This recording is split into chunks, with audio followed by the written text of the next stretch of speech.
শিশুদের পদচারণায় মুখরিত হয়ে ওঠে অমর একুশে বইমেলার শিশু প্রহর। তবে এবছর সিসিমপুর না থাকায় শিশুদের উচ্ছ্বাসে কিছুটা ভাটা পড়লেও নতুন বই কিনতে পেরে খুশি তারা। অমর একুশে বইমেলার সপ্তম দিন শুক্রবার। অন্যদিন বিকেলে মেলার ঝাঁপি খোলা হলেও এদিন শিশুদের জন্য শিশু প্রহরের আয়োজন করে বাংলা একাডেমি কর্তৃপক্ষ। ছুটির দিন হওয়ায় সকালেই অভিভাবকদের হাত ধরে মেলার ফটকে জড়ো হয় শিশুরা। দ্বার খোলার পরপরই শিশু চত্বরে তাদের আগমন। বাংলা একাডেমির মূল ফটকের উল্টো পাশে রমনা কালী মন্দিরে ঢোকার প্রবেশপথে বাম পাশ জুড়ে পুরো এলাকাটি শিশু চত্বর, যেখানে সব আয়োজন শিশুদের জন্য। রং বেরঙের বইয়ে ছেয়ে যায় সেখানকার সব স্টল।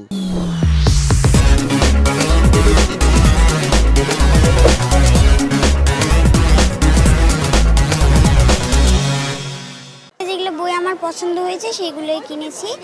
আর আমার অ্যাডভেঞ্চারের বই খুব পছন্দ। ভূতের বই আমার ভালো লাগে, কিন্তু ভূতের বই পড়ার সময় আমার ভয় লাগে না। আমি অঙ্কের বই কিনছি যাতে আমার অঙ্কের স্কিলটা ভালো হয়। আমি একটু গোয়েন্দা টাইপ আর থ্রিলার টাইপের বই একটু বেশি পছন্দ করি। শিশুদের আকর্ষণে ছড়া, গল্প, কবিতা, কমিক, কার্টুন কিংবা ছবি আঁকার বইয়ের পসরা সাজিয়েছেন প্রকাশকরা। কি নেই, অ্যাডভেঞ্চার সিরিজ থেকে শুরু করে শিশুদের চাহিদা পূরণে নানা আয়োজন সেখানে। কেবল বইয়ের পাতা নয়, ছিল খেলতে খেলতে শেখার উপকরণও। Volcano experiment, air pressure experiment, lungs experiment. Then হচ্ছে আমরা বাচ্চাদের সেন্সরি মোটরের জন্য এগুলো স্যান্ড প্লে আছে, প্লে ডো মেকিং আছে। আরব রজনীর যে গল্পগুলো এগুলো যাচ্ছে, রবিনসন ক্রুসো, আর এই যে নানা রঙের বিজ্ঞান, এই বইগুলো যাচ্ছে। বাংলা একাডেমির মূল প্রাঙ্গণে শিশুদের জন্য ছবি আঁকারও আয়োজন করা হয়। সেখানে দুটি ক্যাটাগরিতে স্বতঃস্ফূর্ত অংশগ্রহণ ছিল তাদের।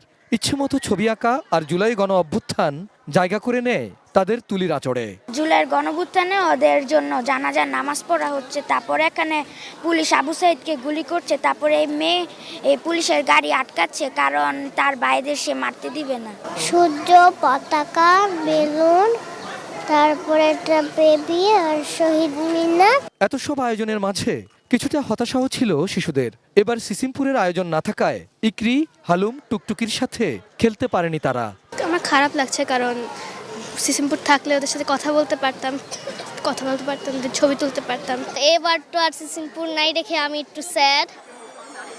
Abul Kalam Azad, ATN news, Dhaka.